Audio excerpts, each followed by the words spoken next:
Xin chào bà con, quý anh chị em. Hôm nay tôi lại có đăng một cái đám đất để giới thiệu cho các bạn nào mà muốn làm nương rẫy vườn cà phê này. Bây giờ hiện tại đang quay nhà. Cái này là nhà vệ sinh, cái này là nhà bếp, trên này là nhà ở. Đấy, anh em cứ hỏi điện cái này kia là cái nhà này nó có điện đàng hoàng nhé. Đầy đủ điện. Đây, dây điện kéo từ đây vào đây. Đấy. Đây, sân phơi đây này, chối, cà phê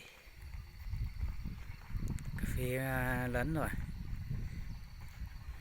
sen tiêu, mấy chục năm ngoái. Đấy. Ao hồ đây này, cái này là nó múc qua cái này nhé, không phải là hai cái hồ nhé, một cái đây thôi. Mái ở dưới này, mái chu này. Xin thông báo anh chị em, cái này là 3 hết 2. Đấy, cái vẽ nước ở trên này, ông kéo nước từ dưới kia lên đấy là sinh hoạt đây này. Đây, làm sán hết. Đấy, nhà dọc thế nào là anh em thấy rồi đấy. Đây, toàn bộ đất ở đây này, tít đi trên kia, bờ ranh bên kia là theo cái cây to to kia nhé. Đấy, bên kia đất bằng, cũng không phải là bằng quá nhưng mà nó không phải là dốc, bình thường làm được. Đất đỏ, đất thoải thoải làm được. Tôi quay tít ở trên kia nhé, cho anh em xem. Trên mặt trời nó đang mọc chói chói quá. Rồi đến cái cây to kia kìa, không biết anh em có thấy không, cây to trên kia đó, đến cái cây đó qua bên kia.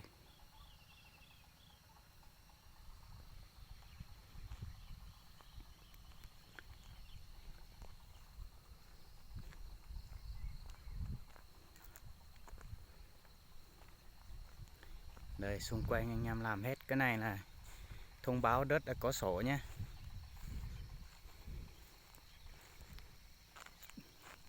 Tưởng hôm nay gặp ông chủ nhưng mà ông chủ không vào đây, không biết làm thế nào. Tưởng ông bảo gặp ông chủ thì bảo ông chủ báo giá.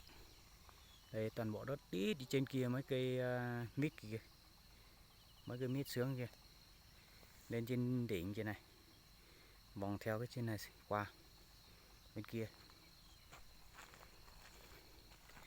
Còn trồng xen thêm một số sầu riêng nữa dưới này này. Đấy, anh em có thấy không? Đây, xen thêm một số sầu riêng nữa, lớn rồi, có trái hết rồi. Bên kia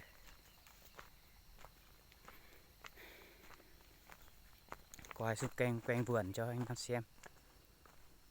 Trên kia mặt trời nó chói, có không quay được trên kia. Đấy, toàn bộ đất như thế này này,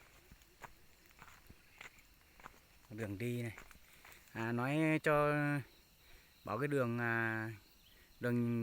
đường nhựa là tít qua cái bên kia thôi nhé, qua bên kia tí là đến rồi.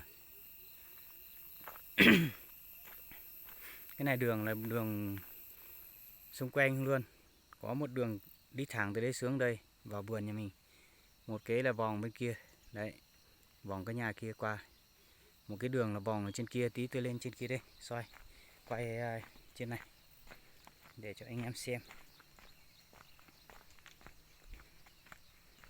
Đây, cà phê là như thế này đấy. Đấy, ông không chăm nổi, tại vì đất ông nhiều, mười mấy hết, ông không chăm nổi. Ông cái đám này ông tính bán lâu rồi, bán mấy năm rồi, nhưng mà ông bán không biết thế nào, ông không biết giới thiệu hay không bán được. Đấy, sầu riêng to lớn thế này rồi.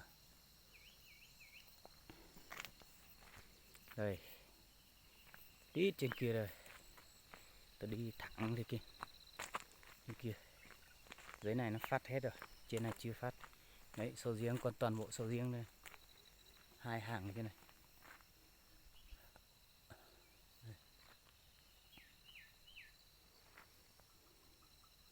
Đấy, sầu riêng đấy, toàn bộ sầu riêng như thế này đấy.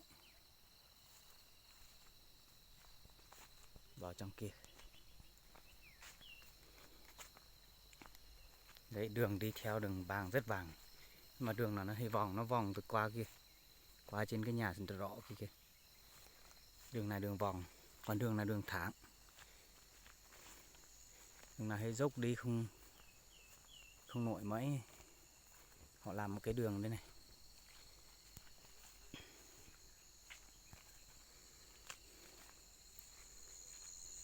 Đấy, cả toàn bộ cả như thế này. Sầu riêng kia có hoa hết đi, có bông hết rồi. Đây, bông sầu riêng này. Năm ngoái cũng hái được khá nhiều đấy.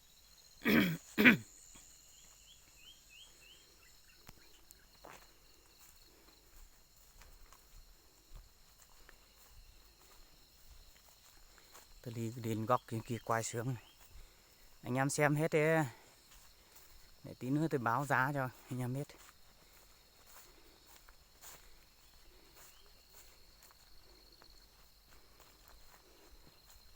Tí ông chủ đến để báo giá cho anh em biết. Lái điện ông bảo là ông đi rồi nhưng mà đến không thấy. Liệu có đi không? Nếu mà không đi thì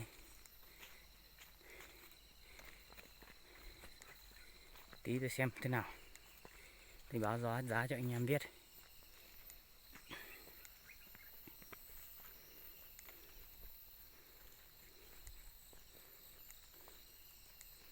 Cái mít to đây, ông bảo là ông đổ chưa được thời gian mà đổ.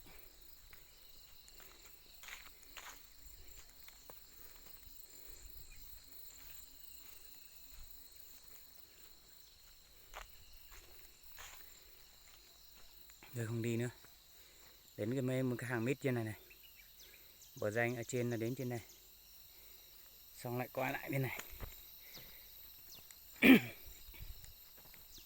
Họ tỉa bắp đấy.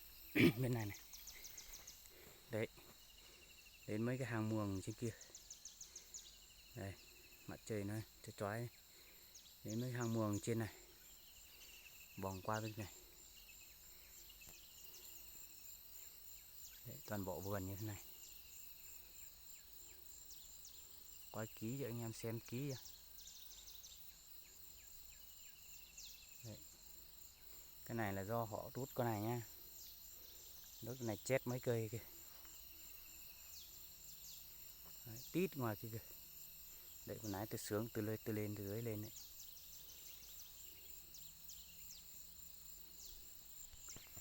Đây.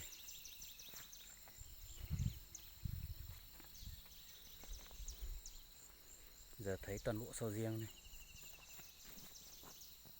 Kéo gần cho anh em xem này. Đấy, toàn bộ sầu riêng này.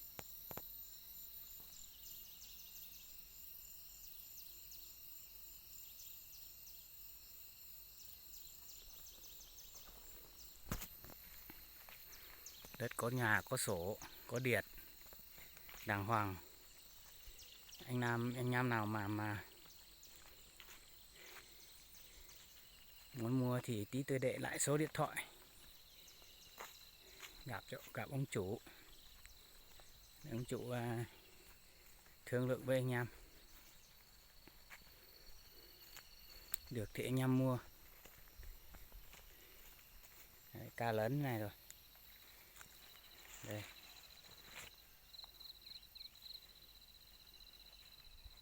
Đây. Cá lớn rồi. Cá này chắc gần chục năm ấy. Đây này. Do điều kiện ông không chăm nổi thì nó trái nó ít, nhìn này biết rồi, ít trái. Này anh em có điều kiện chăm tốt đấy thì ok luôn. Thôi qua đi qua lại để báo giá cho anh em biết nhé. Cái này là ông chủ bảo là 1,2 tỷ là không bao sang sổ, thì bên mua tự chịu thuế, nhưng mà chưa biết, chắc ông cần bán quá rồi thì không biết được. Nếu mà đến khi ông bán thì không biết ông thương lượng thế nào, và ông bảo còn thương lượng nữa. Vậy nha, thì chào anh em nha. Xin gặp lại anh em ở clip sau nha.